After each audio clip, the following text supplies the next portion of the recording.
Hey there, as I finished editing this video, I figured it would be nice of me to warn you that this video is an absolute and a complete disaster.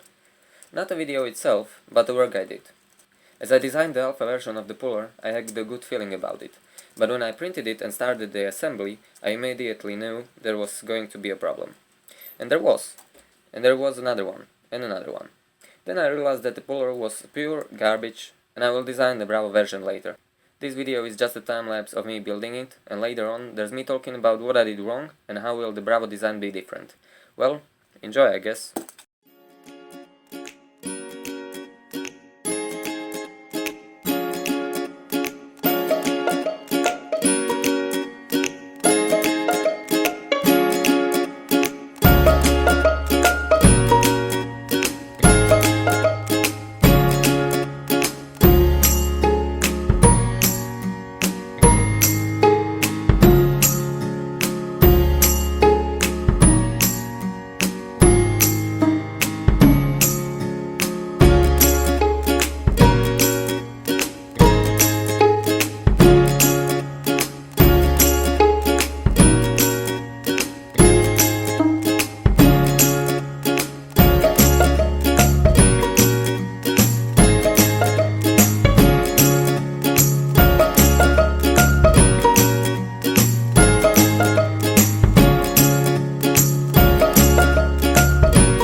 Hey there, you probably just seen me assemble, I mean not the full assembly, but assemble the puller. I've changed it, but I'll talk about that later. The problem with the puller, the alpha version that I made, was first, the printed bearings can handle no axial load. So, how can I show that to you? Let's take this for example. There are two bearings on this side and on this side of the wheel, and let me assemble this. If you didn't see me assemble it, that's because the video was a disaster, so I'm sorry for that.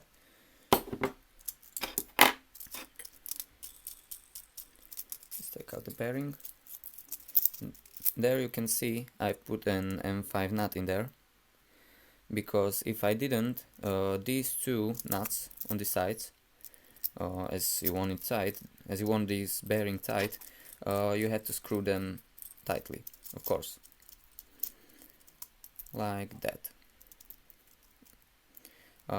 If the nut wasn't inside of this wheel, the axial load on these bearings from the sides, from this nut and this nut, would be too high, and the bearings wouldn't work at all. So there has to be something, and I just put an M8 nut in there just like a spacer, but to make it fully work, you need a spacer. I mean, it could be 3D printed, but you need one, because if I put M8 nut, it's too wide, and you can see there's a play in it, and that's not good. I mean, it shouldn't really matter, but that's not good.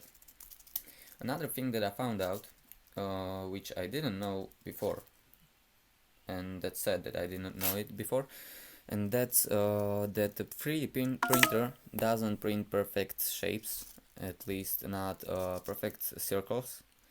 And you probably can see these marks here, here, here, and everywhere around. That means the circle is not a full circle, but a polygon with many sides. I mean, it's not that bad, it's not 10 sides or 20, can be like 50 or 100, but if you need a perfect circle, 3D printer is not the way to go.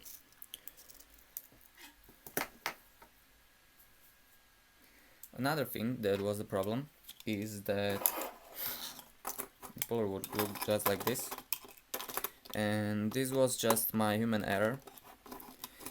This broke off, as you can see. As I put a lot of force on it, it broke. If it just worked as it should, it shouldn't get broken, but as I tested it with a lot of force, it broke kind of easily. So that's not the way to go. I need this to be much stronger. You can see the broken part here. I just put it here to keep these bottom parts kind of at the distance. You can see it like that. Another thing was that it was really hard to assemble. If you did see the footage, then you figured it out already. I'll probably use a nylon nut on these sides anyways, and I will screw it and tension it from the top with an M3 screw like that. So let's imagine there's the nylon nut. Okay, let's imagine there's the hole. Sorry, there's the hole, and I will screw the M3 screw like that and tension it against another wheel. So it will be like that.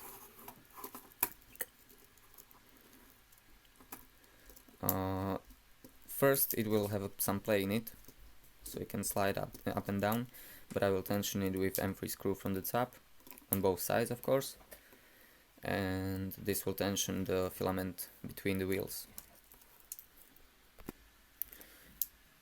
As I said, with the axial load of the bearings, with the original one, it shouldn't be a problem, but with these printed ones it is.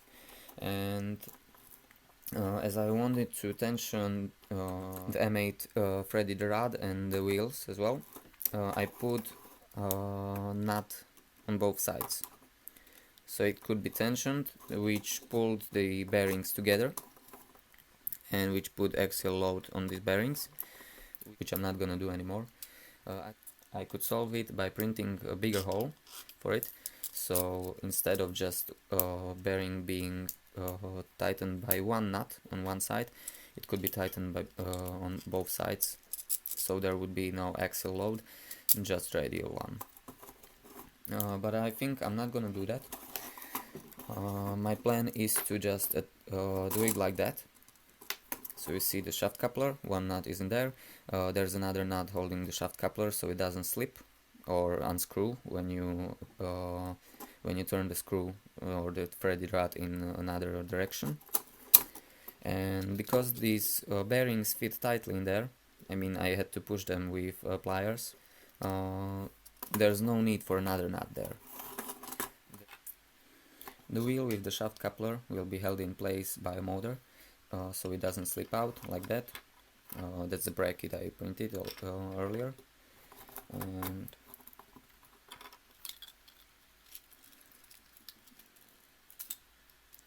I will have to adjust it because I didn't think the nut would be here. But if it was like that, you know, the motor would be attached there, and because the motor would be here, this wheel wouldn't slip out because the motor would just stop it. So there's no need for any other nuts here, at least I don't think so, as long as these two bottom parts are screwed to the platform. You can see this wheel is different than it was before, and that's because I'm gonna show you the footage.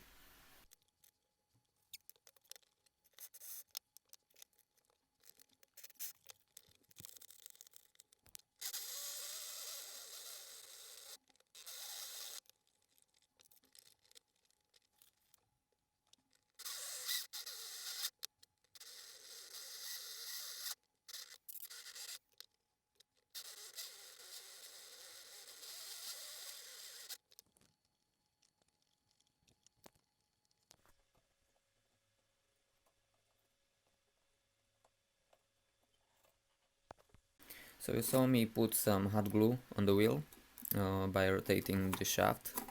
I mean, it was really high speed, so it's not that precise, but I think it will do. And that's because I couldn't find any, at least at home, I didn't search the shops yet, I couldn't find any rubber wheels, so I thought I'd just try hot glue, and I think it will work okay. I may need to smoothen it out, but I will think about that later.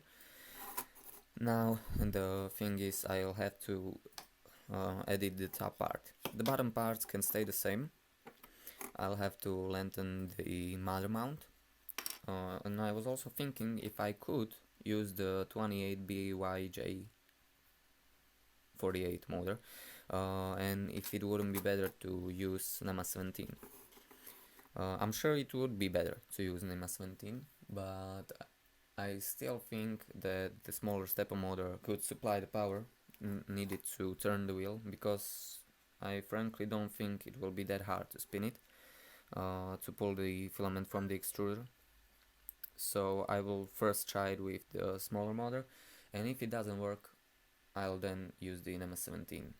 So until then I will design it for the 28 BYJ 48 motor. Also, the motors didn't arrive yet, so I don't have them to test it yet. I think that by the time I build this, they will arrive.